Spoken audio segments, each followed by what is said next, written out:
ऐसा लगता है कि अगर छत्तीसगढ़ को जानना है तो प्रयागराज जैसा आज सारे जन्म से लेकर मृत्यु तक के संस्कार होते हैं, वैसे ही राजिम में 3 नदियों का संगम और राजिम और पूरे छत्तीसगढ़ को पहचान दी है साधु संतों से धर्म के, तो वो है आदरणीय श्री बृजमोहन अग्रवाल जी। महामंडलेश्वर की उपाधि भी मिली हुई है और राजिम मुझे लगता है कि पूरे देश भर में एक जाना जा रहा है अभी तीर्थ स्थान के रूप में। क्या कुछ कहेंगे इस बार राजिम में? बहुत कुछ।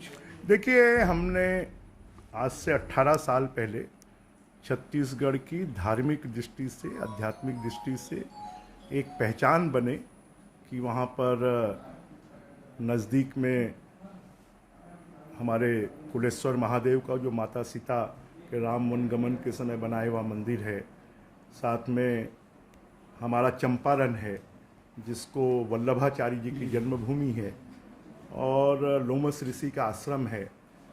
राजीव लोचन भगवान का मंदिर 1800 साल पुराना है। प्रतिवर्ष होने वाला कुंभ वहाँ पर प्रारंभ किया था और उसमें एक पूरे देश भर में पहचान भी बनी, और पिछले 5 सालों में उसकी गरिमा गौरव कम हो गया था। हमारी कोशिश होगी कि राजिम कुंभ के माध्यम से पूरे देश में छत्तीसगढ़ को लोग जाने और पुराना वैभव उसका लौटे।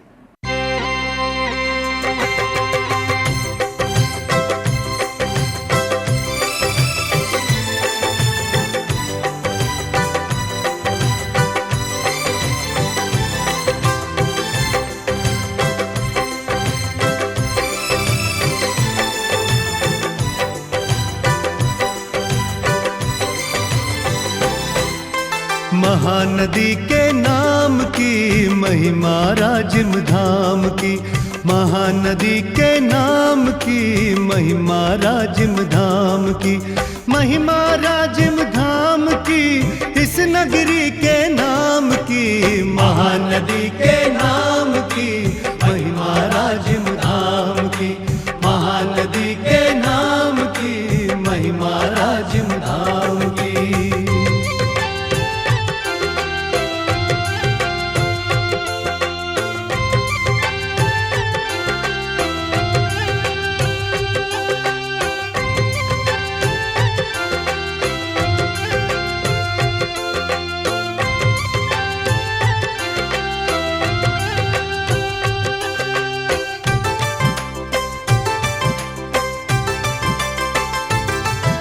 त्रेता से पहले की गाथा कहता है इतिहास यहाँ, राजीव लोचन महाकुलेश्वर शिव शंकर का वास यहाँ, शिव शंकर का वास यहाँ। स्वयं उपस्थित होकर प्रभु ने महाराज का मान किया, सोमवंश के महाराज रत्नाकर को वरदान दिया, जपते माला राजपुत्र विष्णु कमलापति नाम की, महानदी के नाम की महिमा राजिम धाम की, महानदी